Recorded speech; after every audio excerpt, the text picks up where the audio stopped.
ప్రభునామంలో అందరికీ వందనాలు. ఈ దినం ప్రకృతిని చూడడానికని ఈ ఊరికి రావడం జరిగింది. ఈ ఏటు నీళ్లు చూడడానికి రావడం జరిగింది. చాలా అద్భుతంగా ఉంది. ప్రకృతిలో దేవుడు చేసింది ప్రతిదీ ఒక అద్భుతం. నిజానికి ముమ్మాటికి ఆయన మాట, ఆ రోజున సెలవిచ్చిన మాట ఆదియందు ప్రతిదాన్ని చూసి ఆయన ఏమన్నాడు? మంచిది మంచిది అన్నాడు. నిజానికి ఇది చూస్తుంటే ప్రతిదీ కూడా మంచిది. నిజానికి ప్రియులారా, ఒకసారి వీక్షిస్తుంటే దీన్ని అంతటిని కూడా ఈ నీళ్ళను కానివ్వండి, ప్రకృతిలో ఉన్న చెట్లు చేమలు ఇవన్నీ కూడా, ఈ కొండలు గుట్టలు ఇవన్నీ కూడా అందచందాలు. ఇవన్నీ దేవుడు సృష్టించిన సృష్టి చాలా గొప్పది. ఇవన్నీ కూడా దేవుని స్తుతిస్తున్నాయి. అందుని బట్టి ప్రైజ్లా దేవునికి మహిమ కలుగును గాక. నిజానికి మనం అనుకుంటాం నోరున్న మనిషే ఈరోజు మనిషే దేవుని స్తుతించలేకపోతున్నాడు. కానీ ప్రతిదీ కూడా ఈ సృష్టిలో దేవుని స్తుతిస్తుంది. నిజమా?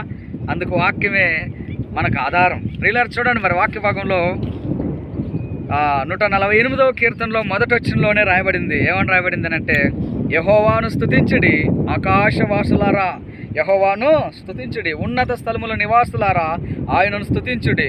కింద రాయబడింది, ఆయన దూతలారా మీరందరూ ఆయన స్తుతించుడి అని రాయబడింది. తర్వాత ఆయన సైన్యములారా మీరందరూ ఆయన స్తుతించుడి అని రాయబడింది. ఇంకా కిందికి చూస్తే రాయబడింది అద్భుతమైన మాట. ప్రియులారా ఏంటంటే ఆ మాట ఒకసారి చూడండి, ఆ మాటను చదువుతాను. సూర్య చంద్ర తారలారా, సూర్యచంద్రలారా క్షమించండి, సూర్యచంద్రలారా ఆయనను స్తుతించుడి.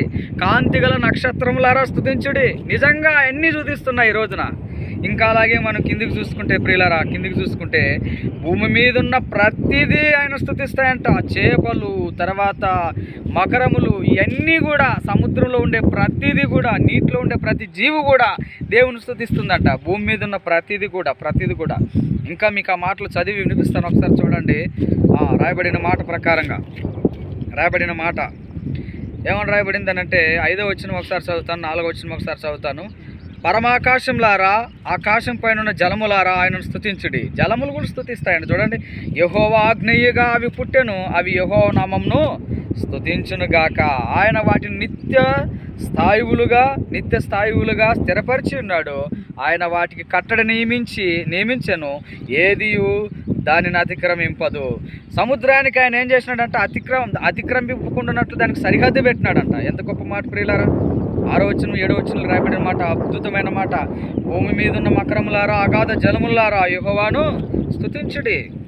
అగ్ని, వడగండ్లారా, హిమమ, ఆవిరి, ఆయన ఆజ్ఞ నెరవేర్చు తుఫాను, ఇవన్నీ కూడా దేవుని ఆజ్ఞ నెరవేరుస్తాయని రాయబడింది. ఎంత మంచి మాట ప్రియులారా! మృగములారా, పశువులారా, నేలను ప్రాకు జీవులారా, రెక్కలతో ఎగురు పక్షులారా, ఎంత మంచి మాట చూడండి.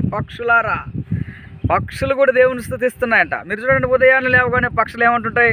సౌండ్ చేస్తూ ఉంటాయి. అవి మనం అనుకుంటాం ఏంది పొద్దున్న అరుస్తాయి అనుకుంటాం.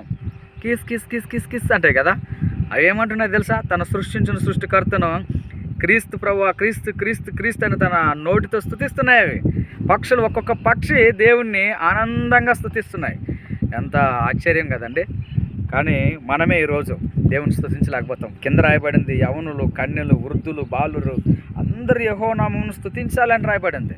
కానీ స్తుతించలేకపోతున్నాడు మానవుడు. ప్రియులారా, ఎంత మంచి మాట.